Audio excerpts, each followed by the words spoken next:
Assalamualaikum warahmatullahi wabarakatuh. Selamat datang di Pena Ilmu. Sebelumnya jangan lupa klik tombol subscribe agar tidak ketinggalan video-video menarik lainnya.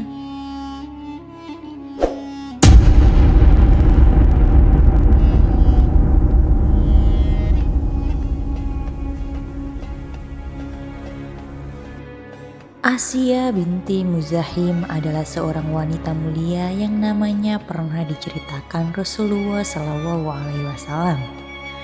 Buat teman-teman yang belum tahu, Asiyah adalah ibu angkat dari Nabi Musa alaihissalam, sekaligus istri dari Fir'aun. Asiyah lah yang menyelamatkan Musa kecil ketika dihanyutkan ibu kandungnya di sungai. Rasulullah Shallallahu Alaihi Wasallam pernah bersabda bahwa pemuka wanita ahli surga itu ada 4. Ia adalah Maryam binti Imran, Fatimah binti Rasulullah, Khadijah, dan Asiyah istri Fir'aun. Hadis riwayat Hakim dan Muslim. Kisah ini bermula ketika Fir'aun ditinggal mati oleh istrinya. Jadi saat itu dia merasa kesepian dan ingin mencari istri yang baru. Kemudian pada suatu hari Fir'aun memerintahkan kepada salah seorang menterinya yang bernama Haman untuk datang dan melamar seorang perempuan yang bernama Asiyah.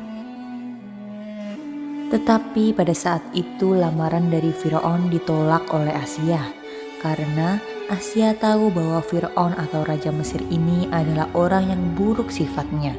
Dia mengaku sebagai Tuhan dan seluruh rakyatnya saat itu wajib untuk menyembahnya. Mengetahui lamarannya ditolak, Fir'aun pun menjadi marah. Akhirnya, Fir'aun mengutus bala tentaranya untuk menangkap orang tua Asiyah. Mereka pun dipenjara dan disiksa di sana. Fir'aun adalah raja yang zalim.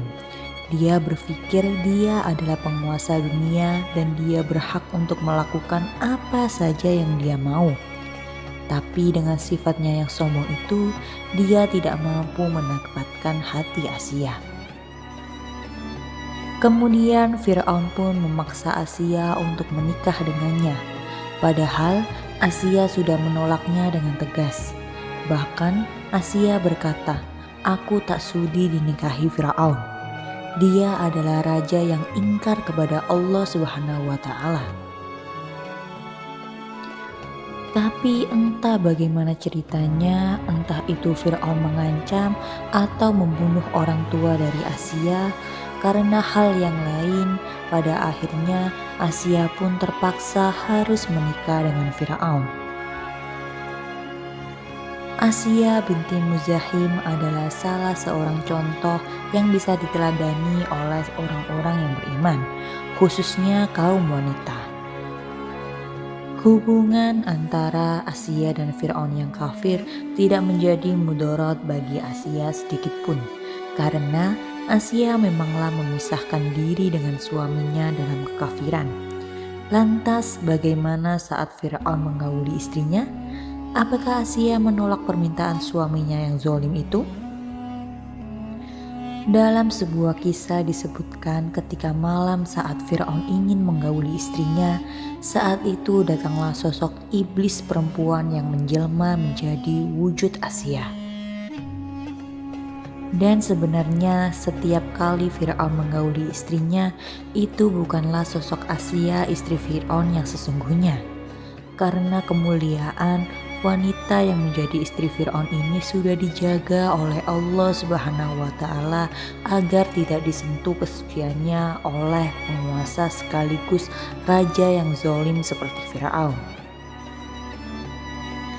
Dan Allah Subhanahu wa Ta'ala membuat perumpamaan bagi orang-orang yang beriman.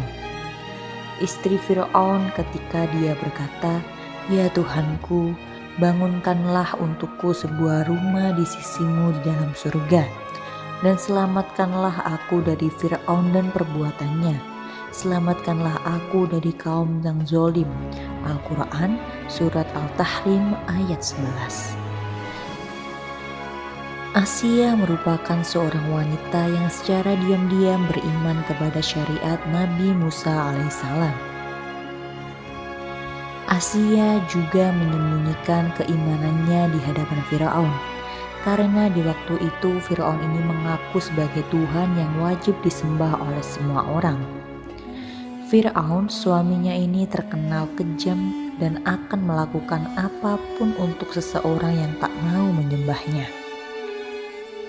Pantas saja kalau Asia ini menyembunyikan keimanannya, karena dikhawatirkan apabila suaminya tahu maka nyawanya akan terancam. Sama seperti kisah Masyitoh, tukang sisir putrinya Firaun. Masyitoh juga menyembunyikan keimanannya di hadapan Firaun. Hingga pada akhirnya setelah ia ketahuan, Masyitoh digoreng hidup-hidup bersama semua anaknya. Nah, Asia juga sama. Ia beriman kepada Allah Subhanahu wa Ta'ala dan tidak memberitahu hal tersebut kepada suaminya Firaun. Tatkala ketika ada peristiwa pembunuhan Masyitoh dan anak-anaknya oleh Firaun, karena tak mau menyembah Firaun, di saat itulah Asia mulai menunjukkan keimanannya. Asia tak tahan dengan perbuatan biadab suaminya ini, yang tega menggoreng hidup-hidup Masyitoh dan semua anak-anaknya. Maka mengetahui hal ini, Asia pun marah besar kepada suaminya Firaun. Lantas Asia mendatangi Firaun dan berkata, "Celakalah engkau wahai suamiku, alangkah beraninya engkau kepada Allah Subhanahu wa Ta'ala." Tiba-tiba Firaun kaget istrinya menyebut nama Allah persis seperti yang dikatakan Masyitoh. Maka Firaun pun marah, kemudian ia meminta kepada Asia untuk menarik kata-katanya kembali.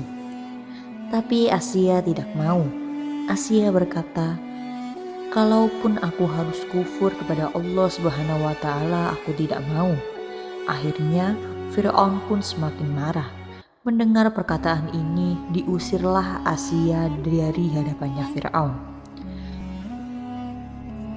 Kemudian keesokan harinya Firaun mengumpulkan seluruh pejabat-pejabat Mesir dan dia bertanya bagaimana pendapat kalian tentang Asia bin Muzahim ini. Mereka menjawab dengan pujian-pujian. Intinya Asia terkenal adalah seorang yang baik sekali. Kemudian Firaun berkata lagi, "Tapi ingat, kalian boleh memuji dia dan ketahuilah, dia telah menyembah Tuhan selain aku." Maka pejabat-pejabat Mesir itu mengatakan, "Kalau begitu bunuh dia." Akhirnya diambil keputusan di ruangan itu bahwa Asia harus dibunuh apabila ia tidak mau kembali menyembah Firaun sebagai Tuhannya. Singkat cerita, akhirnya Asia ditangkap dan tubuhnya diikat di sebuah batu. Kemudian dia dibawa ke tengah padang pasir yang sangat panas. Lalu setelah itu Asia ini ditinggalkan dengan posisi dirinya terikat di bawah terik matahari padang pasir. Firaun ini berprasangka bahwa selama Asia ini ditinggalkan, pasti ia akan meminta tolong kepadanya dan mau kembali menuhankan dirinya. Selama Asia ditinggal sendirian di tengah padang pasir, Nabi Musa alaihissalam datang kepadanya. Dipeganglah tangan Asia ini yang juga sebagai ibu angkat dari Nabi Musa. Dan kemudian Musa membisikkan di telinganya, "Allah tidak akan melimpahkan rasa sakit kepadamu." Tatkala ketika beberapa waktu ditinggalkan, Firaun pun kembali mendatanginya bersama pasukan-pasukan kerajaan. Maka ditanyai lagi mengenai siapa yang patut disembah, apakah Allah atau Firaun.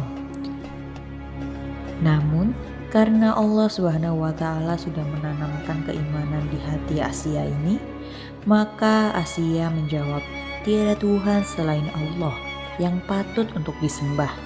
Mendengar hal ini, Firaun tambah marah. Kemudian ia menyiksa Asia. Dipukulinya Asia secara membeku buta. dalam posisi terikat di bawah terik matahari. Dan sambil dipukuli, Asia dipaksa murtad, tapi Asia tidak mau. Sampai-sampai pakaian Asia binti Muzahim terlepas bagian karena siksaan Firaun. Karena kabar yang dibisikkan Musa kepada Asia ini, selama Asia mengalami penyiksaan, ia tidak merasakan sakit sedikit pun. Malah, Asia tersenyum dan tertawa ketika disiksa oleh Firaun. Melihat Asia ini tertawa, akhirnya Firaun semakin gila saja menyiksa Asia. Sambil berkata, "Lihat, aku sudah mengazab dia, aku sudah menyiksa dia, tapi dia malah tertawa." Dan pada satu momen ketika siksaan Firaun telah melampaui batas, dan karena Asia tetap tidak mau murtad, maka diambil keputusan bahwa Firaun harus membunuh Asia. Ketika Asia binti Muzahim hendak dibunuh oleh Firaun, karena Asia sudah tahu ajalnya telah dekat, maka Asia mengangkat wajah ke langit dan berdoa kepada Allah Subhanahu wa Ta'ala untuk dibangunkan sebuah istana di surga. Masih dalam keadaan tangan terikat, tubuh penuh luka bekas cambukan, sambil menahan perih, Asia berdoa kepada Allah Subhanahu wa Ta'ala. Doa Asia diabadikan dalam surat At-Tahrim ayat 11 yang artinya, "Ya Robku, bangunkanlah untukku sebuah rumah di sisimu di dalam Firdaus, dan selamatkanlah aku dari Firaun dan perbuatannya, dan selamatkanlah aku dari kaum yang zalim." Asia binti Muzahim pun meninggal sesaat setelah mulutnya mengutuk di akhir doa. Firaun pun melemparkan batu besar ke tubuh Asia.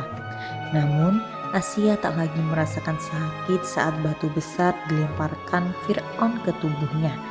Wafatlah Asia dengan husnul khotimah. Wallahu a'lam bishawab. Jadi itulah kisah dari Asia, istri Firaun. Semoga kisah ini bermanfaat. Kurang lebihnya saya mohon maaf. Saya akhiri. Wassalamualaikum warahmatullahi wabarakatuh.